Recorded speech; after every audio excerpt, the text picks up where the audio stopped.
반갑습니다. 초보자에게도 꾸준한 수익을 추구하는 매일단타입니다. 제가 오늘 말씀드릴 내일의 급등주 타점은요, 대유플러스, 한전산업, 그리고 대한전선 정도를 좀 괜찮은 종목, 괜찮은 테마라고 보고 있습니다. 그 밖에도 여러분들한테 약간의 시장에서 조심해야 될 포인트들에 대해서 말씀을 드리려고 합니다. 대유플러스 같은 경우에 보면 사실은 제가 좀 세력봉을 상당히 중요시함에도 불구하고 테마도 중요하다고 말씀을 드렸어요. 그죠?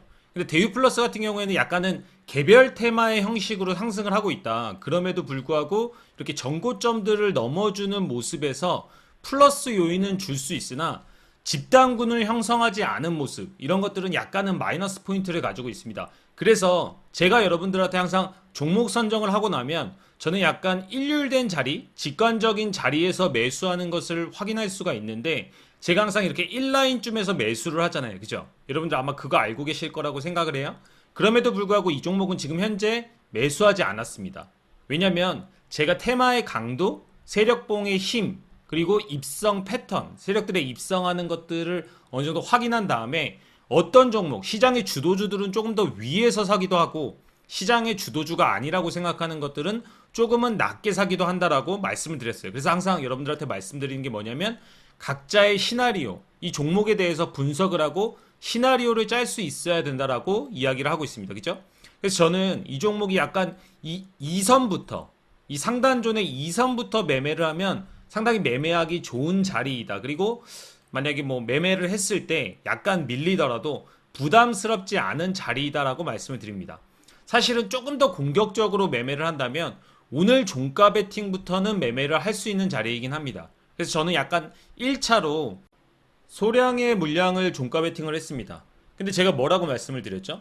내가 진짜 노리고 있는 자리는 이 부근대이기 때문에 여기서 사는 물량들은 사실은 빠진다고 하더라도 저한테 크게 타격이 안 되는 물량 정도겠죠. 그러니까 그런 식으로 종목에 대한 시나리오를 가지고 매매를 하는 것이 매우 중요하다는 얘기를 다시 한번 드리고 있는 겁니다.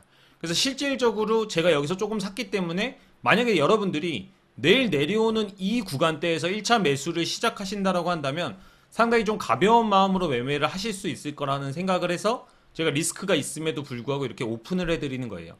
근데 항상 말씀드리죠.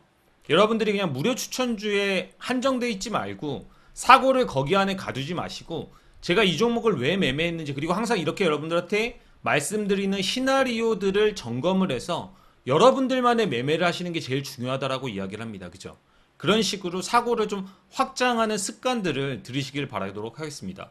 한전산업도 상당히 좀 자리가 괜찮은데 저는 이 종목을 여러분들이 어떤 관점으로 보셔야 되냐면 지금 원전 관련주가 약간씩 순환매가 나오고 있습니다. 그래서 어제 같은 경우에는 한전산업이 상당히 강하면서 대장주의 모습을 보이고 있는데 저는 이런 대장주를 좋아하지 않습니다. 그러니까 상한가가 가면 무조건 대장주라고 생각하시는 분들이 있는데 그렇지가 않아요. 왜냐하면 똑같은 테마를 가지고 우리 기술이나 이런 종목들이 먼저 움직였단 말이에요.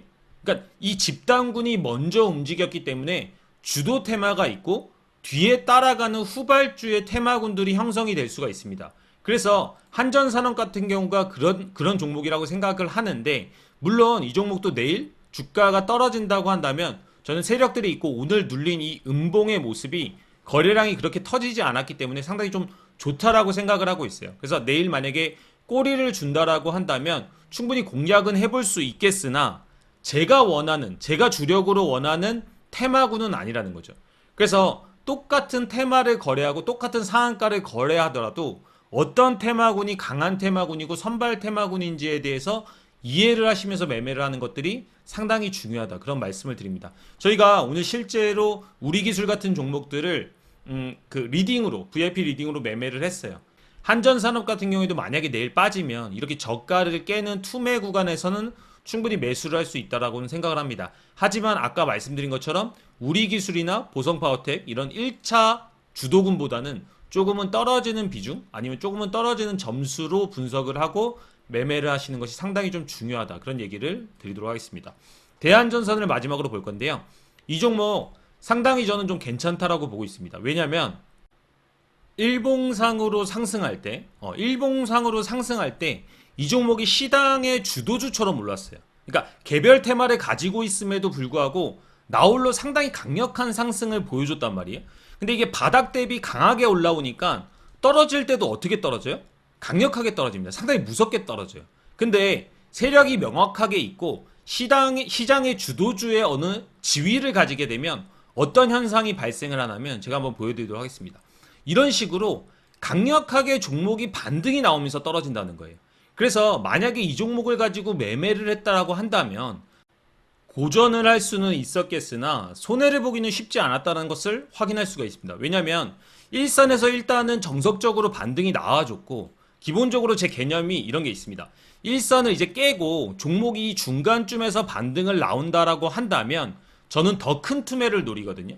그러니까 이제 이 저점을 깨면서 상당히 개미들이 공포스러워하는 구간, 테마주에서 투매가 나오는 구간을 노리게 됩니다.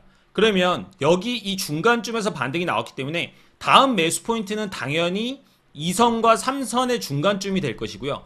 3선에서 매수할 포인트는 조금 더 내려서 이렇게 한 칸씩 내려가는 현상들이 발생을 할 겁니다. 이게 제가 매매를 하는 기본 루틴과 시나리오들이거든요. 그렇기 때문에 그거에 맞춰서 매매를 했다라고 한다면 충분히 수익을 내고 나올 수 있는 종목이었다는 거죠. 그리고 나서 다시 한번 이렇게 주가가 오늘 저가를 줄 때 이렇게 저가를 주면서 상당히 개미들을 공포스럽게 할 때 저희는 또 매매했어요. 저희는 또 매매해서 이 종목을 또 수익을 냈습니다. 이런 식으로 세력들이 명확히 들어와 있다고 생각하는 주도주들에서는 충분히 저점을 깨는 투매들을 노린다라고 한다면 개인들도 손쉽게 수익을 낼 수 있다라는 겁니다. 그리고 제가 지금 대한전선에 대해서 다시 한번 말씀을 드리는 이유는 뭐냐면 아직까지 저는 물량 처리가 다 끝나지 않았다라고 생각을 합니다. 그러면 여기서 매매를 하기 위해서는 어떤 전제 조건이 필요하죠? 맞습니다. 제가 뭐라고 했죠?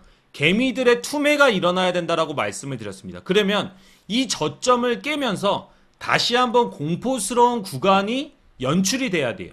그런 것들을 연출하는 것은 우리가 하는 게 아니고 뭐 세력들이 약간 겁을 주면서 투매 물량을 쌓아서 이 종목들을 갑자기 급락을 시킬 수도 있겠고 저희는 그런 것들에 크게 동요하지 않고 우리가 해야 될 매매들을 하면 된다는 거예요. 여러분들이 그런 것들만 인지하시면서 매매를 하신다면 충분히 꾸준하게 수익을 낼 수 있다는 것을 말씀을 드리고 싶습니다. 그래서 제가 생각하는 첫 번째 구간은 일단은 이 저점을 깨는 구간이 나오는 게 먼저고요. 이 저점이 깨는 구간이 나왔을 때 그 이후에 매매 타점은 한 2,900 잠시만요. 이거를 조금 더 넓게 봐야 될 것 같은데 2,900원 부근대 요 부근대가 아마 1차 매수 구간이 될 거라고 생각을 합니다. 그리고 이 구간대에서 충분히 주가가 빠지는 제가 항상 말씀드리지만 테마주는 마이너스 뭐 3, 4%대 추가 매수하는 거 아니라고 이야기를 드렸죠.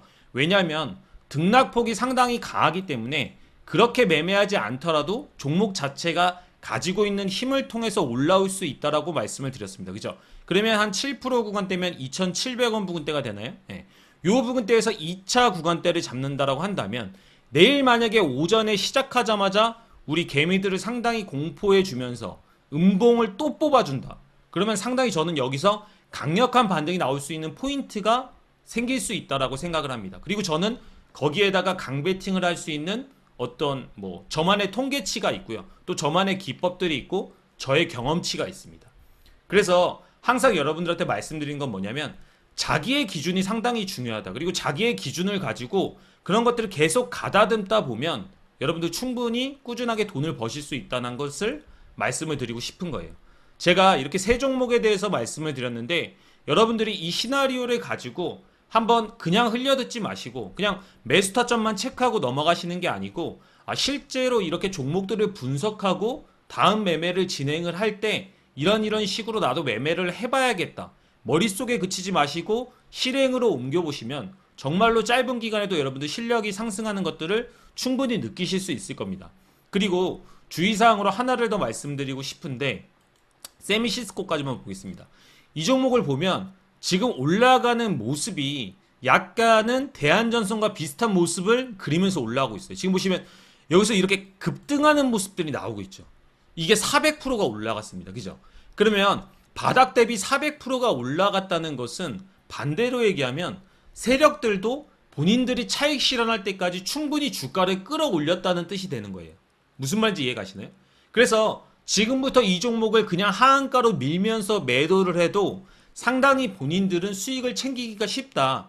이런 종목들에 있어서는 여러분들이 매매를 하실 때 상당히 등락폭이 클 것을 예상하면서 매매를 해주셔야 된다는 거예요.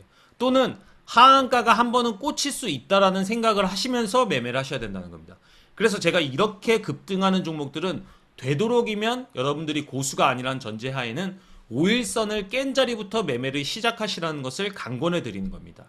이런 식으로 시장에서 이렇게 급등하는 종목들이 나왔을 때는 어떤 것들을 조심해야 되는지까지 제가 간략하게 설명을 드리면서 오늘 마무리하도록 하겠습니다.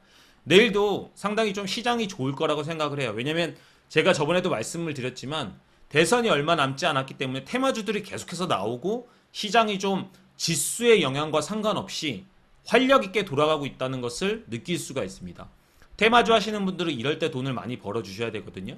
자신만의 루틴을 가지고 많은 돈을 축적하시고 또 시장이 또 어려울 때는 내일도 성공 투자하시고요. 매매를 지금까지 하셨으면 좋겠습니다. 매일단타였습니다. 감사합니다.